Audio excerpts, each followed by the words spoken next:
conversando sobre a origem e perpetuação da vida. Você já parou para pensar como a vida começou aqui na Terra? Pois é, tudo indica que ela teve início há bilhões de anos, com organismos extremamente simples. Agora, uma pergunta importante: por que a vida conseguiu se manter ao longo de todo esse tempo? Um dos principais motivos é a capacidade que os seres vivos têm de se reproduzir. Sem isso, nenhuma espécie teria chegado até nós. Os primeiros organismos unicelulares, aqueles bem primordiais, provavelmente se reproduziam de uma forma bem simples, chamada fissão binária. Esse nome pode parecer complicado, mas não é. É basicamente quando uma célula se divide em duas iguais, sem precisar de parceiro.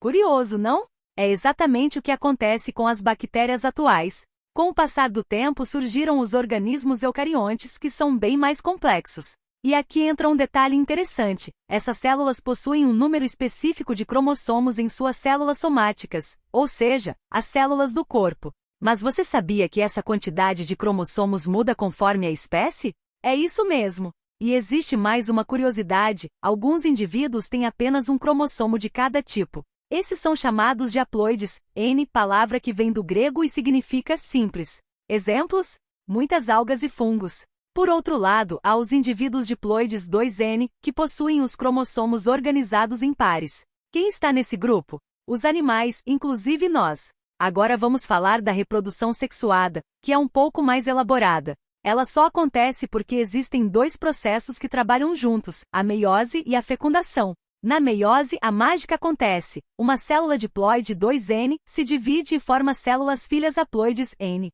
Depois entra a fecundação, que nada mais é do que a união de dois gametas N, resultando em um zigoto 2N. Legal, né? É como um jogo de soma e divisão que mantém o equilíbrio da vida.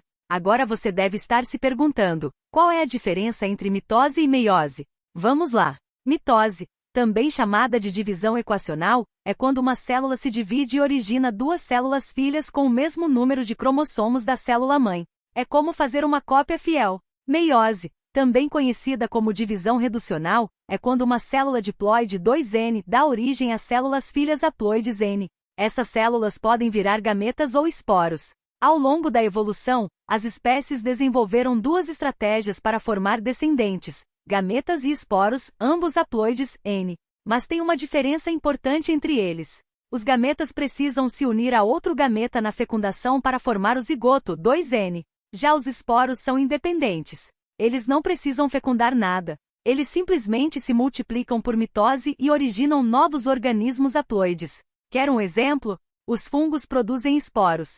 Quando eles caem em um ambiente com matéria orgânica, como no solo da floresta, ou até no pão que ficou esquecido na cozinha, eles podem germinar e formar novos indivíduos. Algas também usam essa estratégia. Produzem esporos flagelados que nadam até encontrar um lugar adequado para crescer. Viu só como os seres vivos encontraram formas incríveis de perpetuar a vida? De divisões simples à complexidade da reprodução sexuada, tudo isso garante que a vida continue existindo no nosso planeta. Fascinante, não acha?